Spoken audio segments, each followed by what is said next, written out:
आणि माझा स्वार्थ मी उघडपणे सांगतो की सगळं व्यवस्थित असल्यावर कारभार करायला बरं पडतं. काहीच न करता तो वेळ निघून जातो. तर मॅडमला माझे वैयक्तिक आभार की बाबा मला काही करण्यासारखं ठेवलेलं नाही, जे दररोज आहे ते करत जाईल.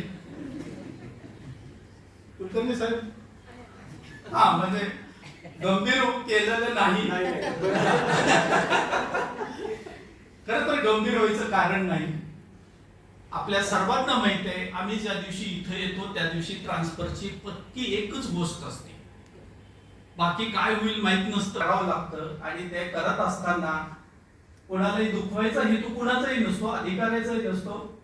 आणि ते समजून घेणाऱ्याची जबाबदारी असते की बाबा हेतू काय आहे. जसं कुलकर्णी साहेबांनी सांगितलं टू बी प्रिसाइज, तर तो वेळ वाचल्यानंतर तो आपलाच वेळ वाचत असतो, दुसऱ्याचं वैयक्तिक काही काम नसतं. तर अशा आपल्याकडं प्रिसाइज मस्त आणि अतिशय डेव्होटेड अशा ज्या कार्यक्षम काळे मॅडम आहेत, त्यांनी आपल्या संस्थेसाठी जे योगदान दिलं ते आमच्या सर्व न्यायिक अधिकाऱ्यांना सर्वांचे खूप खूप खूप धन्यवाद.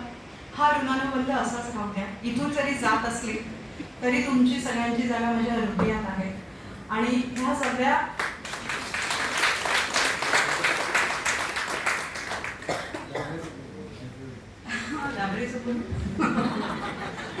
तसं तर खूप काही केलंय आपण. लायब्ररी केले, बाल विश्व केलंय, सुकून, अशा इतक्या सगळ्या गोष्टी आहेत.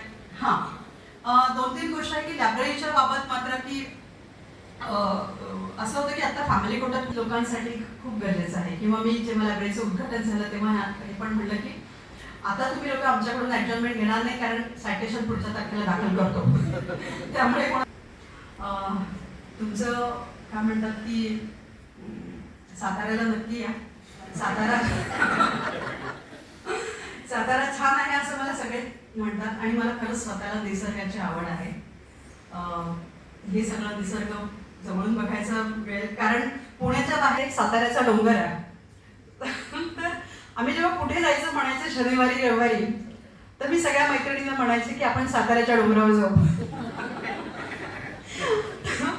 ऍक्च्युली आता मला साताऱ्याचे डोंगर बघायला मिळणार आहेत. I am so much happy. कारण काम कुठे करतो, छोट्या स्टेशनला करतो, याच्यापेक्षा छोट्या स्टेशनला आम्ही काम केलेलं आहे. म्हणजे तालुका लेवलला पण काम केलेलं आहे. पण तिथला पण अनुभव हा वेगळा असतो. आम्हा न्यायाधीशासाठी कुठली पोस्टिंग ही छोटी मोठी असा दृष्टिकोन कधीच नसतो. जिथे जायचं तिथे आम्ही फक्त ज्युडिशियल काम करत असतो. 100% आम्ही आमचं योगदान देण्याचा प्रयत्न करत असतो. त्यात तुम्हा सगळ्यांचं योगदान मिळतं. आणि ती पोस्टिंग एक आयुष्याची काय म्हणतात की एक मेमोरेबल पोस्टिंग बनते. पुणे माझ्यासाठी तर म्हणजे ही पोस्टिंग फर्स्ट तर होतीच, पहिल्यांदा जाताना वेगळी होती. जसं तुम्ही म्हणाल की तेव्हा मी वेगळी होती, कोणी सांगितलं नाही की नेमकी काय वेगळी होती, पण आणि मला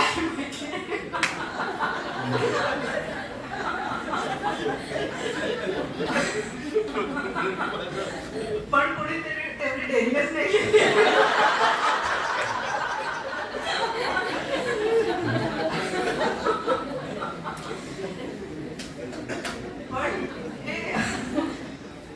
वेगळी प्रत्येक मी म्हणलं ना, वेगळेपणा कायमस्वरूपी वेगळेपणा झाल्याशिवाय तुम्हाला ते स्टॅग्नेशन आवडणार नाही. आणि जसं म्हणतं बदल आवश्यक आहे, जसं म्हणतात चेंज इज ऑलवेज परमनंट. पण माझं लहान म्हणजे माझ्या अजून लॉ कॉलेजच्या पुस्तकावर पण एक स्लोगन लिहिलेलं आहे, चेंज इज बेस्ट. जेव्हा आपण खूप एखाद्या गोष्टीचं जेव्हा आपल्याकडे कोर्टात भांडणं होतात, आपण त्यांना काय म्हणतो बाहेर घेऊन जा. म्हणजे त्या क्षणापुरतं तुम्ही जेव्हा बाहेर पडता तेव्हा दॅट इज अ रेस्ट. आणि सगळ्या दुनियेला आपण सांगतो की सेटलमेंट करताना की मेंटल पीस, मेंटल पीस. मग आपण जेव्हा पक्षकारांच्या मेंटल पीसचा त्यांना ऑप्शन देतो, तर हा mental peace sometimes we need it. आणि काही काही फ्युअल स्टेशन्स असतात. अर्थात मला पुण्यात कुठेच कधीच कोणाचाच त्रास नाही झाला आणि कोणी त्रासही दिला नाही. आणि तसे त्रास देणारे कोणीच नाही आहे. किंवा दिला असला तरी मी मला झाला नसेल.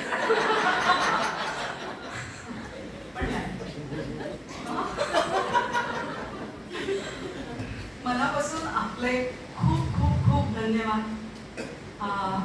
खरं तर उन्हात मी कायम तुमच्या राहील. परत येईन नाही म्हणणार.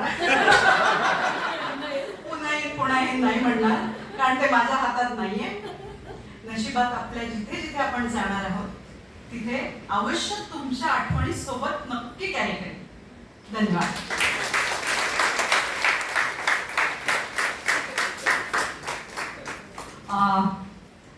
जसं 2च मिनिटं. नाही उभा राहायचं तर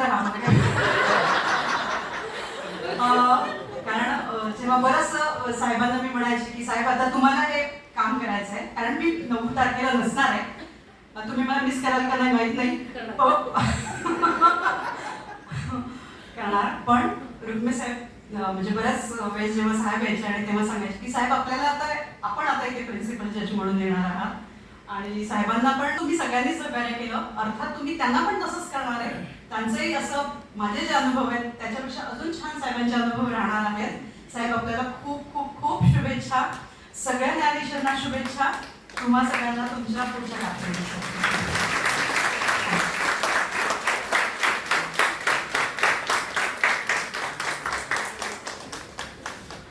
थँक्यू साहेब. ऍक्च्युली मला असं वाटतं पुढे उगाच बघणार आहे. आम्ही सगळे वकील छानच आहोत खरं, आणि आम्ही उगाच त्रास देत नाही. का माहिती अशी वेळ झाली की आम्ही त्रास देतो, पण आम्ही नाही होत त्रास देणारे. तुम्ही देत नाही म्हणून आम्ही परत येतो. ऍक्च्युली दुरुस्त नाही करायला लागलं. हे परत आलो, मॅडमही परत आले. खूप खूप थँक्यू. आता फॉर्मल आभाराचं प्रदर्शन करण्यासाठी